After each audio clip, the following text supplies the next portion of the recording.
El mundo está en crisis. Esto no es nada nuevo, todos lo sabemos, pero se va intensificando cada vez más. Las guerras por todos lados, las situaciones de indigencia, hay gente que muere de frío en las calles, sin techo, sin lugar donde vivir. El hambre de los niños, la desnutrición, la falta de oportunidades, la inequidad. Esto lo vemos por todo el mundo. Y los países que insisten en gastar dinero en armamentos, incluso a punto tal de aquellos armamentos que destruyen vidas solo a través de las máquinas. Ya ni siquiera hay necesidad de un piloto que tripule un avión. Los misiles son inteligentes, van solos, destruyen vidas con solamente apretar un par de botones, con la ayuda ahora de la inteligencia artificial. ¿A qué mundo estamos yendo? Un mundo cada vez con más enfermedades y con las enfermedades que cada vez son más inaccesibles las curaciones para las personas.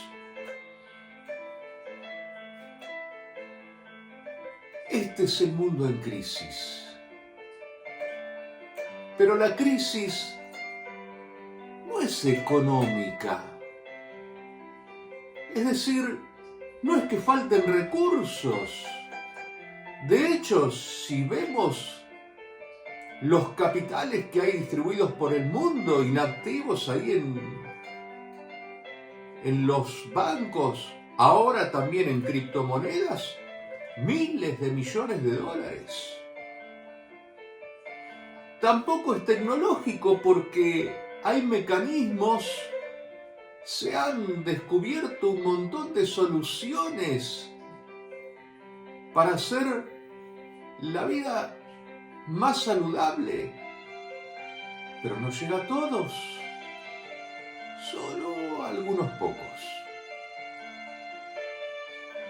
Entonces, no es ni de economía, ni de ciencia, ni de sabiduría. ¿En dónde está la crisis? La raíz de la crisis está en los valores, en la moral, en la ética y más profundamente en la fe. La raíz es espiritual, porque nos hemos, con el transcurso de los años, ido apartando cada vez más de Dios, a punto tal de que parece ser hoy un anacronismo hablar de Dios. Parece ser una cosa irreal, ilusoria. Y así nos estamos desbarrancando, no solamente nos estamos acercando al precipicio, sino que vemos cómo adelante nuestro uno tras otro se van desbarrancando. Este es el mundo en crisis. Y esto no es nuevo. ¿Por qué digo esto? Porque ya en los tiempos de Jesús, lo vemos hoy en el Evangelio de Marcos, capítulo 6, Jesús fue a su región, al lugar donde había crecido, y allí algunos se maravillaban por las obras que hacía, por lo que enseñaba, porque enseñaba cosas buenas, enseñaba a la gente a ser bueno con uno mismo y con los demás, enseñaba a que todos tenían que tener derecho a recibir gratuitamente ese don de Dios.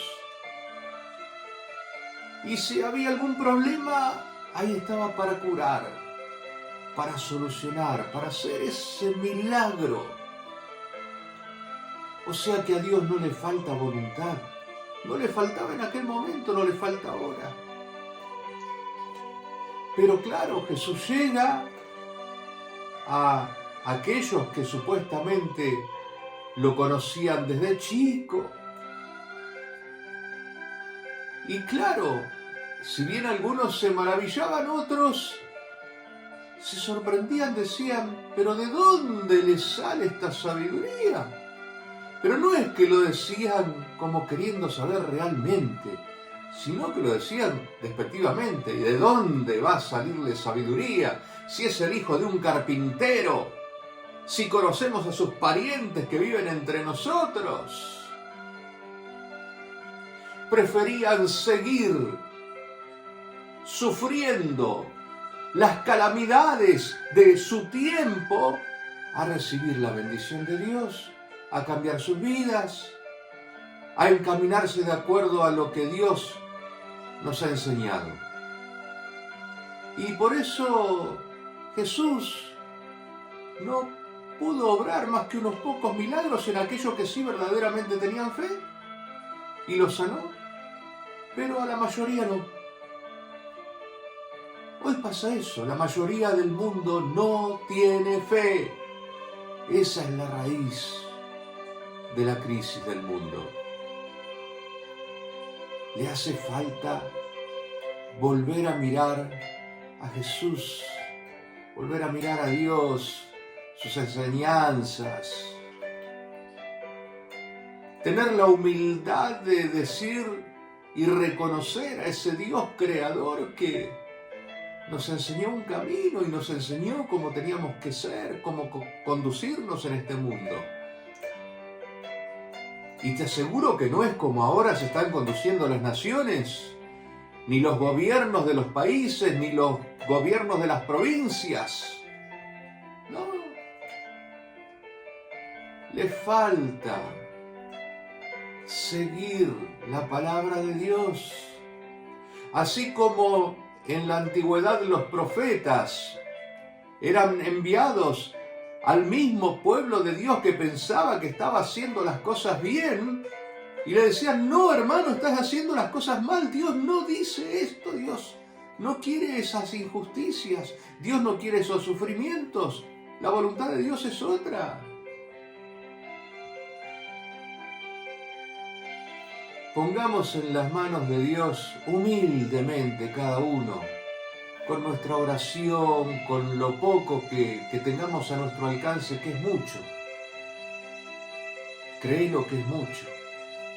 Pongamos entonces esa mirada de fe y pongamos nuestra palabra, nuestras convicciones.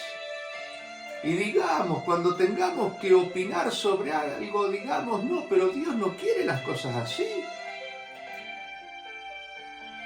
Hoy en día, muchas de las guerras son, en algunos casos, fundamentadas también en razones de fe que encubren otros intereses. Y como aquellos profetas hará falta gente que les diga, no, hermano, no es así la cosa. Dios no quiere esto. Estás equivocado. Pensemos entonces que la crisis del mundo es una crisis de fe y que empieza por cada uno de nosotros a solucionarse. Cuando nosotros hacemos crecer nuestra fe, pequeñita como el grano de mostaza, empiezan a germinar las ramas, los tallos, y esas ramas se hacen grandes, se hacen visibles, son el sustento para los pájaros y sombra para todos. Hagamos crecer nuestra fe, con la ayuda de Dios, pidámoselo. Pero hagamos lo necesario, opinemos, movámonos en el sentido de Dios, para que la crisis en la que se encuentra el mundo empiece a revertirse y que este mundo vuelva a pensar en Dios como la forma para solucionar todos sus desencuentros, todas sus inequidades, todos los sufrimientos. Que Dios nos bendiga a lo largo de esta semana y que fructifique la fe en todo el mundo.